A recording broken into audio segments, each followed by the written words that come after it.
नमस्कार, मैं हूं संध्या आंचल और आप देख रहे हैं आपकी बात। और हमारे साथ है eye specialist doctor Sunil Kumar. हम उनसे कुछ बात करेंगे। सर, सबसे पहले तो आपका नमस्कार, आपका स्वागत है हमारे चैनल में। आपने अपनी पढ़ाई कहाँ से की है डॉक्टर की? मैंने MBBS Bhagalpur Jawaharlal Nehru medical college से 2004 में कंप्लीट किया है। उसके बाद MD रिम्स से 2007-2010 में कंप्लीट किया है। उसके बाद जो है सो MS बरहमपुर उड़ीसा से आई सर्जरी की है। लेक्चरर जो है लेडी हार्डिंग मेडिकल कॉलेज में दिल्ली में 2 साल रहे हैं। जैसे कि मेडिकल लाइन में भी बहुत सारा स्कोप होता है, बहुत सारे, जैसे कोई स्त्री रोग विशेषज्ञ बनते हैं, कोई बच्चों के डॉक्टर बनते हैं। आपने आई लाइन चुना, क्यों? इसके कारण क्या थे? ये एक्चुअली मेरी माँ को आँख का रोशनी का कमी जो है, हम जब छोटे थे तभी से मेरी माँ को आँख का रोशनी का कमी था।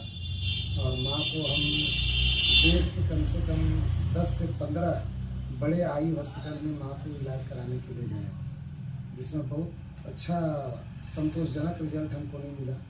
और माँ आज मेरी जो है वो आँख से रोशनी बहुत कम है, अपना सिर्फ जीवन यापन किसी तरह कर पाती है। उसी से प्रेरणा हमको मिला कि हमको आई सर्जन बनना है। हम फिजिशियन का भी MD किए हुए फिजिशियन का भी प्रैक्टिस कर सकते थे, लेकिन आई सर्जरी का जो माही से प्रेरणा मिला कि हमको आई सर्जन बनना है। और जिस तरह माँ अपना रोशनी खोई है, उस तरह से दूसरे लोग जो हमसे बन पाता है और बन पाएगा, हम दूसरे को भरपूर प्रयास करेंगे कि आँख का रोशनी हम दें। मतलब जो आपकी माता नहीं झेला, वो आप चाहते कि और लोग ना झेलें। नहीं, मेरी माँ जिस कष्ट से जी रही है वो कष्ट दूसरे को ना हो, इस कारण से हम आँख का सर्जरी जो है चुने। आज का युग इंटरनेट का युग होता है, हर काम हम लोग इंटरनेट से करते हैं, फोन, लैपटॉप, कंप्यूटर। तो इस जनरेशन में बहुत सारे बच्चों के आँख जल्दी खराब हो जाते हैं। तो कैसे अपने आप को बचाएं? क्योंकि जरूरी है, आज के टाइम पे फोन भी जरूरी हो गया है। बहुत सारे काम होते हैं जो सिर्फ फोन या इंटरनेट से ही होता है, तो फोन भी जरूरी है। उस दौरान कैसे अपने आप का प्रोटेक्ट करें? देखिए, जैसे अभी जब से मोबाइल या लैपटॉप का दुनिया आया है, तब से बीमारी मेडिकल साइंस में जुड़ गया है। उसको बोलते हैं मोबाइल विजन सिंड्रोम या कंप्यूटर विजन सिंड्रोम बोलते हैं। उस मोबाइल विजन सिंड्रोम या कंप्यूटर विजन सिंड्रोम से बचने के लिए कुछ नियम है। जैसे एक नियम है 20-20-20। 20 मिनट में 20 सेकंड के लिए 20 फीट की दूरी को देखना है। यदि आप मोबाइल या कंप्यूटर इस्तेमाल करते हैं, इवन आप पढ़ाई भी करते हैं या कोई काम टकटकी निगाह से करते हैं, तो 20 से 25 मिनट में 20 से 25 सेकंड के लिए 20 से 25 फीट की दूरी को देखना है, पहला। दूसरा, 1 घंटे में आपको 5 मिनट रेस्ट देना है।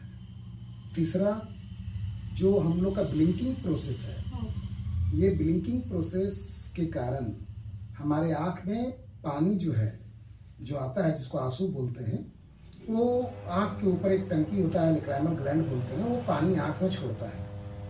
और वो तभी पानी छोड़ता है जब हम आँख को ब्लिंक करते हैं। यदि हम आँख को ब्लिंक नहीं करेंगे तो वो आँख में पानी नहीं आएगा, जिसके कारण ड्राइनेस होने का चांस रहता है, आँख सूखापन होना, जलन होना, थकावट होना। तो कंप्यूटर या मोबाइल देखते वक्त हम लोग ब्लिंकिंग कम करते हैं।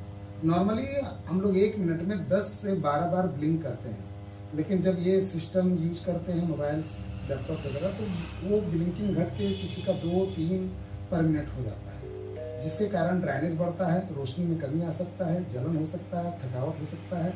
इसलिए ये नियम, जो 3 नियम बताए कि ज़्यादा ब्लिंक करना है, 20 मिनट में 20 सेकंड के लिए 20 फीट की दूरी को देखना है, 1 घंटे में 5 मिनट आपको रेस्ट देना है, ये इससे करने से आपका आँख का रोशनी मेंटेन हो सकता है। दूसरी बात, बच्चों में आज फास्ट फूड का ट्रेंड है, जंक फूड बच्चे को ज़्यादा भाता है। माँ बाप को या पेरेंट्स को चाहिए कि जंक फूड से मिनिमम जंक फूड बच्चों को दिया जाए और papaya, carrot, spinach, green vegetables, fruits, milk, आंवला, जो आई से रिलेटेड विटामिन है वो बच्चे को उपयुक्त मात्रा में दिया जाए, जिससे भी आंख की रोशनी को बचाया जा सकता है।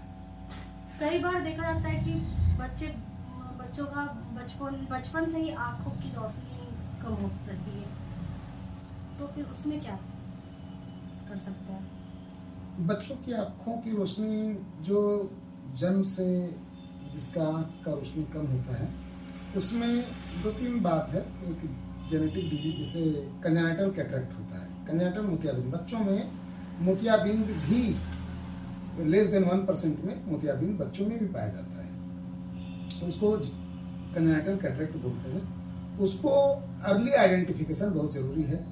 अगर बच्चे को पेरेंट्स जो है अगर अर्ली आई सर्जन के पास ले जाएंगे और समय पे उसका मोतियाबिंद का इलाज हो जाएगा, तो उसका रोशनी जो है लाइफ लॉन्ग बरकरार रहेगा ऑपरेशन के बाद। दूसरा कि विटामिन ए डिफिशियंसी के कारण भी बच्चे की रोशनी जल्द चली जाती है, कम हो जाती है। तो विटामिन ए प्रोफाइलैक्सिस जो है, जो जैसे टीकाकरण होता है, ये वैसे विटामिन ए का प्रोफाइलैक्सिस बच्चों में दिया जाता है। अगर ये प्रोफाइलैक्सिस देने से बच्चों की रोशनी में जो कमी आती है वो भी कम होता है। दूसरा, जो रतौंधी बीमारी होती है वो भी शुरुआती दौर में विटामिन ए डिफिशियंसी के कारण होता है, ये भी रतौंधी बीमारी भी कम होगा। और ये मोबाइल पेरेंट्स से रिक्वेस्ट करेंगे कि बच्चों को मोबाइल से दूर रखें, क्योंकि आजकल के बच्चे इतने जिद्दी होते हैं कि मोबाइल के प्रति जो है नहीं देने से बच्चे रोने लगते हैं, या फिर पेरेंट्स जो है अपने लाइफ में बिजी रहते हैं, जिसके कारण बच्चे को अपना मोबाइल देके और खुद अपने में काम में व्यस्त रहते हैं। तो हम पेरेंट्स से रिक्वेस्ट करेंगे कि बच्चे को मोबाइल से दूर रखने का प्रयास करें, उसको चाहे पढ़ाई के लिए एंगेज करें या फिर कोई खिलौना दे दें, वैसा टॉयज के प्रति उसका झुकाव बढ़ाएं, इससे वो मोबाइल को छोड़ सके। इससे बच्चों की आंखों की रोशनी बचाया जा सकता है। अभी आप कहाँ सेवा दे रहे हैं? अगर कोई मरीज है जो आपसे मिलना चाहे तो फिर आप से कैसे मिलें?